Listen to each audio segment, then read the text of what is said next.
Bonjour Eric Branca. Bonjour. Merci beaucoup de nous accueillir le Dialogue franco-russe encore une fois pour le sujet qui nous tient à cœur. Vous êtes historien et journaliste, spécialiste du gaullisme. Vous avez sorti beaucoup d'ouvrages à ce sujet. Aujourd'hui, on va pencher sur l'ami américain. On en a parlé il y a quelques mois, mais aujourd'hui, j'ai décidé de revenir à ce sujet pour une raison très importante à nos yeux, aux yeux du Dialogue franco-russe. Pour la 3e année consécutive, la Russie ne sera pas représentée aux commémorations de la libération par l'armée rouge des camps d'Auschwitz-Birkenau, sachant qu'aujourd'hui c'est le 27 janvier. Notre vidéo va sortir peut-être demain ou après-demain, mais c'est aujourd'hui que normalement le monde fait la commémoration de cette libération. Comment réagir? Comment nous devons tous réagir à ça? Écoutez, c'est une énormité. C'est une énormité. Alors que la Russie n'ait pas été invitée les 2 dernières années à cause du conflit ukrainien, on peut l'admettre ou le comprendre. Qu'elle ne soit pas invitée pour le 80e anniversaire d'un fait absolument décisif, qui est la libération de l'ensemble des camps de concentration et des camps d'extermination, car les camps de concentration étaient à l'ouest, les camps d'extermination étaient à l'est, et ont donc été libérés par l'armée rouge, c'est absolument énorme. Et j'irais jusqu'à dire que c'est une sorte de révisionnisme historique. Parce que j'ai entendu ce matin, sur une radio que je ne citerai pas, que les Russes avaient découvert les camps d'extermination. Ils les avaient découverts comme si, au milieu d'une promenade militaire, ils étaient tombés sur un camp d'extermination. Ils ont sacrifié 25 millions de morts pour abattre le national-socialisme. Ils ont libéré les pays occupés par l'Allemagne et ils ont trouvé les premiers les traces de la barbarie nazie. C'est tout de même énorme de dire qu'ils ont découvert. Ils ont libéré les camps. Alors d'ailleurs, Auschwitz, c'est le 27 janvier. Nous parlons le 27 janvier 2025, mais avant cela, il y a eu la libération de Majdanek, c'est le premier camp d'extermination qui a été découvert, et ça se passe en juillet 1944, au terme de la magnifique offensive dite Bagration, dont on parlera peut-être.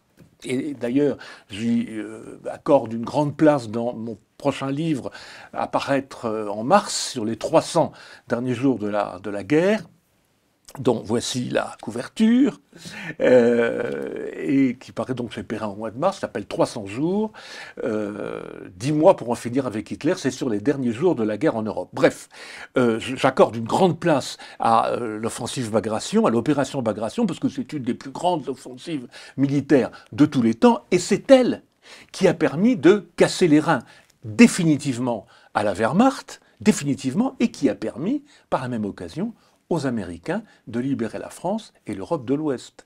Car c'est un des très grands paradoxes de cette affaire, c'est que, à la faveur de cette espèce de captation d'héritage de la libération par les Américains, on oublie totalement l'effort consenti par les Russes et les Soviétiques. Les Russes en général, les Soviétiques en particulier, puisque c'était l'Union soviétique. Vous avez tout à fait raison, vous connaissez ces sondages qui ont été faits juste après la Seconde Guerre mondiale, dans les années 45-55, plus tard et dans les années 2000, quand on a demandé aux Européens et partout dans le monde qui a contribué le plus à la défaite de l'Allemagne nazie, dans les années toutes récentes, le rôle de l'Union soviétique, puisqu'il faut dire que c'est l'Union soviétique qui a payé ce prix à lourd, ce rôle n'a été presque pas, pas apprécié. Alors, ce qui est très intéressant dans ce que vous dites, c'est l'évolution qu'il y a eu. Les premiers sondages sont faits par Gallup. Gallup, c'est le premier institut de sondage créé dans les années 1938. Et donc, son premier grand sondage de l'après-guerre, c'est qui a gagné la guerre. Et pour 40% des Français et des Européens, c'était tout de même l'Union soviétique. Parce qu'on était encore très près des événements. Et pour à peu près le même nombre, c'était les Américains, ce qui est normal, puisque ce sont les Américains qui ont libéré la France. Et les Anglais, 20%. Il y avait déjà une grande injustice, parce que l'Angleterre n'a pas gagné militairement la guerre, mais elle a eu un rôle absolument décisif, car si elle n'avait pas tenu contre Hitler toute seule entre 1939 et 1941, jusqu'à l'entrée en guerre des États-Unis, les choses auraient été très différentes, il n'y aurait pas eu de débarquement, tout simplement. hein. On ne refait pas l'histoire avec des si, mais c'est quand même important de le rappeler. C'est grâce à Churchill et au fait que l'Angleterre n'a pas cédé, n'a pas fait la paix avec Hitler, comme c'était d'ailleurs pratiquement dans les tuyaux en mai 40. C'est à cause de cette résistance, c'est grâce à cette résistance que l'Angleterre a pu servir de base de départ à la conquête de l'Europe par les Américains. Bref, donc 40%, on peut l'admettre. En 2000, je crois que le dernier sondage peut-être est 2010. Oui, c'est 2010. Je crois, mais c'était 80% des gens. 80% qui considéraient que c'était les États-Unis qui avaient joué le plus grand rôle. Or, il faut à ce moment-là rappeler quelques chiffres. La guerre mondiale, en Europe, a fait entre 48 millions et 50 millions de morts. Sur ces 50 millions de morts, il y a eu 25 millions de soviétiques, civils et militaires, essentiellement des militaires. Mais enfin, beaucoup de civils, à peu près 9 millions. Il y a eu 34 millions de morts alliés, de pays alliés. Le reste, c'est les Allemands et les alliés de l'Allemagne. Sur ces 34 millions, ça veut dire que l'Union soviétique a contribué pour 73% aux pertes alliées. 73%. Et les Américains, vous savez combien? 0,4%. 0,4%, ça correspond aux 140 000 morts américains de la bataille de Normandie et de la conquête de la France. Voilà. Alors, il ne faut pas du tout sous-estimer ce rôle, parce qu'il a été décisif, hein, c'est grâce aux Américains que la France a été libérée, personne ne dira le contraire, mais dans la contribution globale à la victoire alliée, c'est une goutte d'eau. Et s'il n'y avait pas eu cette offensive d'agression considérable qui, comme je le disais, a cassé les reins à la Wehrmacht, mis hors de combat à peu près 400 000 Allemands en deux mois et demi, eh bien, les Américains, peut-être auraient été rejetés à la mer, mais en tout cas n'auraient pas avancé si vite. Il est important de le rappeler, merci beaucoup. On va revenir à votre ouvrage. Vous racontez la guerre de 30 ans menée entre, finalement, l'Empire américain, en quelque sorte, et le général de Gaulle. Vous avez lu ces archives déclassifiées. D'ailleurs, on peut le trouver, on peut les lire également. Alors, je donne à la fin de chaque chapitre les liens Internet pour aller sur les sites officiels américains, car je dis beaucoup de mal de la politique étrangère américaine, mais il faut leur rendre hommage quant à la déclassification de leurs sources. La CIA, mais pas seulement la CIA, le département d'État, les bibliothèques présidentielles mettent à la disposition des chercheurs beaucoup d'archives qui sont déclassifiées au bout de 30 ans et vraiment il faut leur rendre hommage parce que c'est en totale transparence. Et donc tout ce que j'avance est prouvé, sourcé, documenté et je donne les liens Internet pour aller vérifier au cas où on ne me croirait pas. Exact. À quel moment le général de Gaulle a vraiment réalisé que finalement l'allié américain n'était pas qu'un ami ?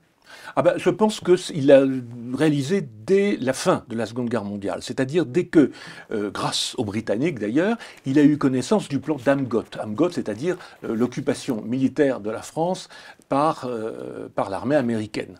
La France était traitée par les Américains comme un ennemi. Comme un ennemi, c'est-à-dire comme l'Allemagne, comme l'Italie, comme les pays, les co-belligérants de l'Axe. Et donc, quand il a appris ça, il s'est évidemment rendu compte que les buts de guerre des États-Unis n'étaient pas ceux qu'on imaginait. D'autant qu'il avait été un des premiers à tendre la main aux Américains en 1940, dès l'appel du 18 juin. Quand il parle dans son, je cite de mémoire, mais il dit la guerre n'est pas perdue parce que c'est une guerre mondiale, et il dit des forces immenses n'ont pas encore donné. Les forces immenses qui n'ont pas encore donné, il fait allusion à la force de l'Empire américain à l'époque, et il leur tend la main. Et il propose même, dès lors qu'il reconquiert des bases en Afrique équatoriale française, de mettre à disposition des Américains les bases françaises qui sont reconquises sur Vichy. Et les Américains, eux, non seulement ne répondent pas, mais à l'époque jouent Vichy et jouent Pétain. Et donc là, effectivement, quand il connaît en 1943 les projets d'Amgot, il se dit cet allié est tout de même assez particulier. Et il envoie un de ses collaborateurs, qui est André Philippe, voir Roosevelt. Il se rend compte que Roosevelt est entouré de pétinistes, entouré de gens qui sont pour le maintien de bons rapports avec Vichy, pour des raisons purement économiques d'ailleurs, hein, parce que l'Empire français, le souhait des Américains était de l'investir pour ouvrir les frontières, ou vendre leurs produits et prendre les matières premières de l'Empire. Voilà. Et c'est pour ça d'ailleurs que les Américains étaient pour la décolonisation. C'était pour recoloniser eux-mêmes, mais à leur manière, d'un point de vue commercial. C'était pas du tout pour défendre les droits de l'homme. Hein, c'était pour ouvrir de nouveaux marchés. Vous savez, ils ont fait la guerre de l'opium à cause de ça, hein, en 1840, aux côtés des Britanniques. C'est une vieille méthode américaine de faire la guerre pour ouvrir les marchés. Donc, eux misaient sur Vichy pour s'emparer des richesses de l'Empire français, qui était le deuxième empire du monde après l'Empire britannique. Donc il préférait Vichy à De Gaulle, et De Gaulle s'en est rendu compte, et quand André Philippe est revenu de son premier entretien avec Roosevelt, De Gaulle lui a dit, mais enfin finalement, c'est pas à Hitler que Roosevelt fait la guerre, c'est à moi. C'est à moi. Donc il s'en aperçoit très vite. Et puis il y a un deuxième point très très important en 1940, fin 1944, quand il y a la contre-offensive allemande des Ardennes qui met en péril le dispositif allié. Les Américains demandent à De Gaulle d'abandonner Strasbourg.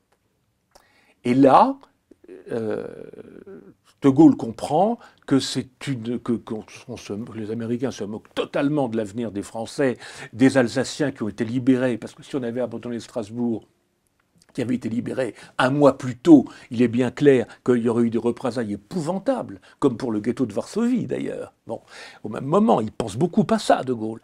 Et il refuse d'abandonner Strasbourg, et il se rend compte qu'il y a derrière un autre plan, c'est d'empêcher la France de mettre un pied en Allemagne, de conquérir sa zone d'occupation, et il va résister à ça. À partir de ce moment-là, disons que s'il y avait encore eu l'ombre d'une naïveté, elle aurait totalement disparu.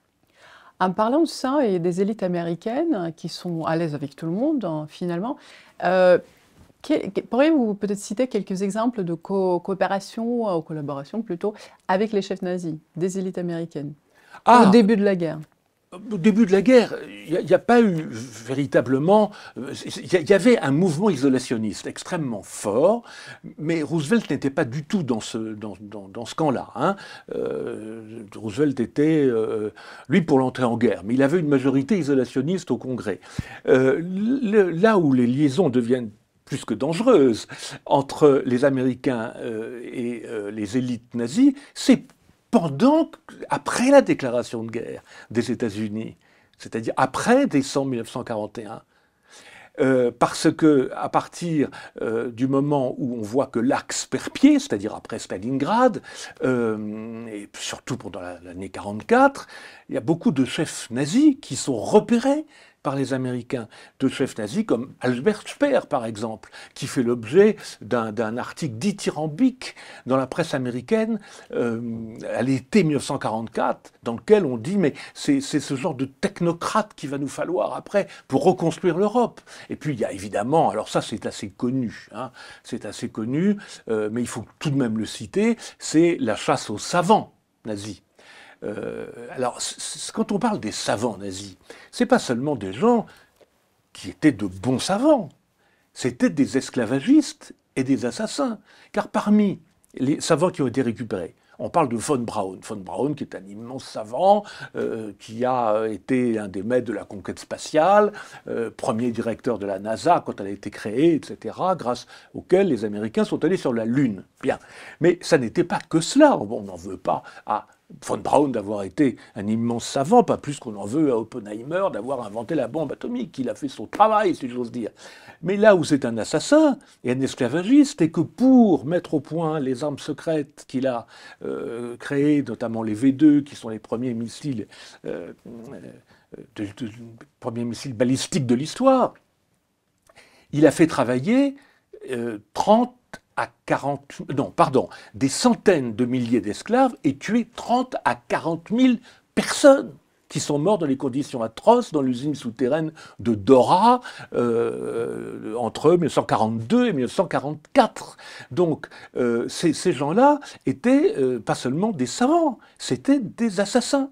Et les Américains ont organisé leur exfiltration. Alors, soyons clairs, les Anglais l'ont fait aussi, et la France l'a fait un tout petit peu, et les Russes un tout petit peu aussi. Bon, pour les fusées. Mais c'était infime, et c'était de purs savants, ceux-là. Ceux que nous avons utilisés, que les Anglais ont utilisés, que les Russes ont utilisés, étaient de purs savants.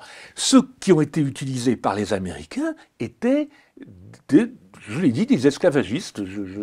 Toute la main-d'œuvre des camps de concentration, des camps d'extermination, était utilisée pour produire ces armes. Vous venez de dire la reconstruction de l'Europe, très important. Je me dis, qu'est-ce qu'aurait dit le général de Gaulle à la reconstruction, à la création de l'Union européenne? Vous citez la relation très dure, les divergences profondes entre le général et Monet. Oui. Alors, comment c'était cette relation? Qu'est-ce qu'il a compris d'ailleurs De Gaulle s'est aperçu, en fait, assez tard, du double jeu de Monet. Monet avait été envoyé par Roosevelt lors des affaires d'Alger, quand il y avait deux pouvoirs à Alger. Il y avait De Gaulle, d'une part, qui représentait la France libre, qui se battait depuis le début, et puis il y avait le général Giraud, qui s'était évadé d'Allemagne, qui lui ne faisait pas du tout de politique, était l'homme des Américains.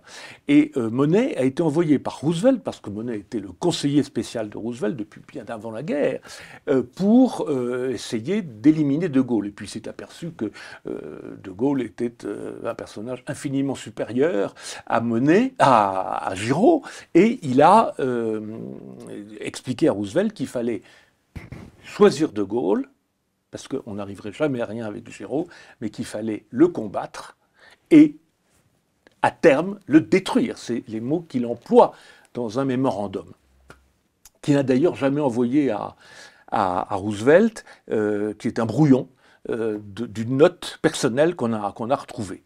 Bref, et Monet va trahir De Gaulle dès 1945, d'abord subrepticement, si on peut dire, en le prônant une politique d'endettement vis-à-vis des États-Unis, alors que face à lui, il y avait Pierre Mendès France qui lui était pour une politique de rigueur. Il voulait que les restrictions durent encore un peu pour que le capitalisme français se reconstitue. Il ne voulait surtout pas s'endetter, alors que l'endettement a toujours été une arme très importante aux yeux des Américains et dans leurs mains.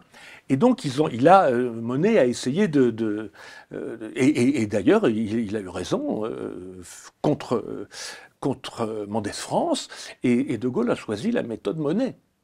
Et c'est sans doute une des erreurs, à mon avis c'est la seule que je vois qu'il ait faite. Sans doute avait-il ses raisons, et sans doute n'avait-il pas tous les éléments pour juger à l'époque, mais a posteriori on peut considérer qu'il a eu tort. Puisque dès que De Gaulle est parti en janvier 1946, Monet est devenu l'homme fort, le Deus ex machina de la 4e République, et il a poussé à l'endettement, à la sujétion économique de la 4e République à l'égard des États-Unis. Et cette politique d'endettement a été est allée de pair, avec la construction européenne, que Monet avait d'ailleurs envisagé dès les années de guerre, en expliquant à Roosevelt et à son administration que les rapports transatlantiques ne devaient plus être fondés sur une coopération entre l'Europe et les États-Unis, mais sur une fédération européenne qui aurait été un super-État. En réalité. Et on connaît le résultat. Vous parlez de Lamgotte, très important, mais il y a le fameux plan de Marshall. Il faut en parler puisque c'est la vraie guerre culturelle Et Ah oui, finalement, qui était absolument. importé complètement par les Américains, Absolument. et on voit les résultats également. Mhm. Comment ça s'est passé, sous quelles conditions? Alors le plan Marshall, c'est très simple, ce sont des prêts des prêts et des subventions, hein, mais il y a beaucoup de prêts, essentiellement des prêts pour reconstruire l'Europe. On apprend aux enfants des écoles que grâce au plan Marshall, l'Europe s'est reconstruite. Je pense qu'elle se serait reconstruite de toute façon. Ça a contribué, bien évidemment, à reconstruire l'Europe. Le problème, c'est que le plan Marshall, on ne voit que sa face rose, sa face, ou son sommet émergé, comme celui d'un iceberg. C'est-à-dire qu'on voit une aide apportée aux entreprises, etc. Mais on ne voit pas ce qui a été le but profond du gouvernement américain et des administrations, qu'elles soient démocrates ou républicaines, hein, ça n'a rien à voir. La couleur politique n'a rien à voir là-dedans. Les buts géopolitiques des Américains changent rarement. Le but, c'était de faire de l'économie occidentale une économie ancillaire de celle des États-Unis. C'est-à-dire que, je vais vous donner un exemple. Toute entreprise française, allemande, anglaise, italienne, performante et qui exportait devait avoir en son sein, dans son board, des représentants du plan Marshall, des représentants américains, qui lui disaient: vous avez le droit d'exporter vers tel pays, mais pas de réexporter vers tel pays, et surtout vos process ne doivent plus être secrets. C'est donc on a fait donc de grandes entreprises françaises des auxiliaires. C'est le droit, comment dire, l'extraterritorialité du droit américain. Alors c'est finalement. arrivé après, mais c'est exactement la même ça. chose. C'est-à-dire que les entreprises ne pouvaient exporter et ne pouvaient avoir une politique indépendante que si c'était admis par les conseillers américains. Vous aviez une administration de ce plan Marshall qui contrôlait les budgets de tous les États. Et un Américain pouvait dire, par exemple, là, il faut augmenter les impôts, il faut augmenter les taxes sur tel produit. La TVA n'existait pas encore, mais il y avait déjà des taxes sur la consommation, parce qu'il faut que votre budget soit en équilibre. Là, vous dépensez trop pour la sécurité sociale, là, vous dépensez trop pour l'assurance maladie, etc. C'était une mise vraiment sous la coupe de technocrates américains. Est-ce que... Alors, il y avait pardon, ouais. on a oublié, vous parliez du volet culturel tout Bien à sûr. l'heure, mais il y a eu un prélude au plan Marshall, qui était son volet culturel, qui étaient les accords Bloom-Burns de 1946. Pauvre Bloom, qui avait été déporté, qui était revenu très, très fatigué de Tarawa, avait été nommé quelques mois président du gouvernement provisoire après le départ de De Gaulle. Et je pense qu'il a été très manipulé, le malheureux. On l'a emmené aux États-Unis, il n'avait jamais mis les pieds aux États-Unis, on lui a fait visiter New York, etc. Il est revenu absolument fasciné, très conseillé par les équipes de Jean Monnet, et il a signé un truc absolument sans précédent qui s'appelait les accords Bloom-Burns. Bloom, c'est Bloom, et Burns, c'était le secrétaire d'État au commerce américain. Et c'était des accords de quotas culturels, notamment sur le cinéma. Et donc, le quota le plus connu, c'est celui qui concernait les films, puisque pour 10 films américains, pour 10 films diffusés en France, il fallait qu'il y ait 7 films américains et 3 seulement français. Ça a eu un effet d'ailleurs extrêmement paradoxal, c'est que comme le Parti communiste s'est opposé à ces accords, parce qu'il était plus proche des soviétiques que des Américains, ça a jeté dans les bras du Parti communiste des artistes qui n'étaient absolument pas communistes, mais qui défendaient la liberté de création. Il n'était pas du tout contre le cinéma américain, qui est un grand cinéma, mais que le cinéma américain dicte sa loi au cinéma français, empêche les acteurs de travailler, les producteurs de produire et les cinéastes de tourner, c'était quand même énorme. Oui, ça semble complètement incroyable, mais c'est toujours le cas en quelque sorte de nos jours. Finalement, les Américains, qu'est-ce qu'ils ont reproché au général de Gaulle? Sa politique d'indépendance. Tout simplement. Sa politique d'indépendance, puisque De Gaulle n'a cessé de dire qu'il était du côté américain au moment de la guerre froide. Il faut se souvenir que face aux soviétiques, De Gaulle a toujours été aux côtés des Américains. Le problème, c'est que De Gaulle voulait la détente, ce qu'il appelait détente, entente, de coopération, ne se satisfaisait pas de la séparation du monde en 2 blocs et voulait dialoguer avec la Russie. C'est tout. Et ça, ils ne le supportaient pas. S'il y avait dialogue, il fallait que ça vienne d'eux, et surtout pas de la France. Et le but de De Gaulle, c'était à la fois de maintenir l'OTAN comme alliance, parce que je vous rappelle qu'il est resté dans l'OTAN, il a simplement quitté le commandement intégré, mais à terme, il était évidemment pour la fin des alliances coercitives. Dans le cadre de la guerre froide, il était du côté de l'OTAN, il a toujours été du côté des Américains, à la fois lors du mur de Berlin et de l'affaire des missiles de Cuba, il faut toujours le rappeler, mais il n'a pas été payé de retour. Il n'a pas été payé de retour, et lui qui avait été sans doute le meilleur allié des Américains s'est fait traiter comme un paria dès lors qu'il a tendu la main à l'Est, et dès lors surtout qu'il s'est opposé à la politique de l'impérialisme américain en Asie du Sud-Est, et spécialement au Vietnam. Il y a eu deux casus belli que les Américains n'ont jamais pardonné à De Gaulle. C'est la sortie du commandement intégré de l'OTAN, ça c'est certain, parce que c'était la condition indispensable pour créer une force de frappe indépendante, contrairement aux Anglais, qui ont effectivement une bombe atomique, qui ont une dissuasion nucléaire, mais sous le système de la double clé, c'est-à-dire que ce sont les Américains qui contrôlent son utilisation, donc autant dire qu'elle ne sert à rien, si ce n'est à servir les intérêts américains. Donc il est sorti de l'OTAN, ça a été le premier casus belli du commandement intégré, et le deuxième, ça a été la condamnation de la politique menée par les Américains au Vietnam, à quoi il faut ajouter une lutte, alors là, de chaque jour, contre l'hégémonie du dollar. Parce qu'ils considéraient que l'hégémonie du dollar, d'abord, c'était prémonitoire, parce qu'il y avait très peu d'inflation à l'époque. Ils disaient, en cas d'inflation galopante, ça peut contaminer le monde entier. Et en plus, comme ils peuvent créer leur monnaie sans aucun contrôle, ça leur permet de financer leur guerre. Donc, la condition sine qua non à un retour, sinon de la paix, mais en tout cas d'une situation apaisée, c'est de freiner la course aux armements, et c'est de faire que le principal vecteur de cette course aux armements, qui est le dollar et sa capacité de création permanente, soit contrebalancé par un retour à l'étalon or.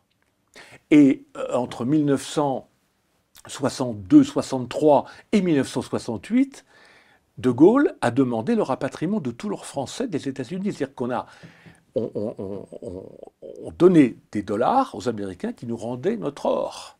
Parce qu'ils avaient beaucoup d'or français qui datait de la Seconde Guerre mondiale, qui avait été mis en sécurité d'abord en Angleterre, puis aux États-Unis. Et De Gaulle a récupéré son or comme ça, et il échangeait tous ces dollars contre de l'or, à tel point que la réserve américaine s'est demandé si elle pouvait faire face à tout. Et De Gaulle avait comme idée de convaincre, alors les Anglais n'y pensaient même pas, c'était impossible, mais en tout cas les Allemands, peut-être les Italiens, et quelques pays arabes, de réclamer également de l'or contre les dollars. Et à l'époque, il y avait un James Bond qui s'appelait Goldfinger, et la presse américaine avait appelé De Gaulle Goldfinger, puisque c'était l'homme qui voulait faire sauter Fort Knox. C'est un James Bond qui nous manque peut-être en 2025, puisque tout ce que vous dites est vrai maintenant. Le temps, le dollar, les négociations de la paix. Le monde espère beaucoup cette année, justement, maintenant de la nouvelle administration Trump, on verra, on a tout le temps. Cette année, donc le 9 mai, en Russie, il y aura la commémoration, c'est la journée la plus importante peut-être de l'année. Et on attend qui va venir à cette commémoration de la part des Européens. On peut l'espérer. Je pense que tout va dépendre des négociations de paix en Ukraine, s'il y a des négociations de paix, si elles s'ouvrent, si elles aboutissent. Mais pour l'instant, si les Américains n'y vont pas, je vois mal les Français y aller. Enfin, mais ça, tout peut arriver. Avec Trump, tout arrive très vite. Tout arrive très vite, mais c'est un peu clair que les négociations seront menées entre les États-Unis et la Russie en premier lieu. Là-dessus, il n'y a pas de surprise. Merci beaucoup. D'ailleurs, donc, je vous invite, c'est le livre qui sort en mars. Absolument. Et on va faire une conférence du dialogue franco-russe au mois de mai, justement, pour parler de ce livre et de ces 10 mois pour en finir avec Hitler. Merci Eric et merci de maintenir le dialogue franco-russe. Merci beaucoup.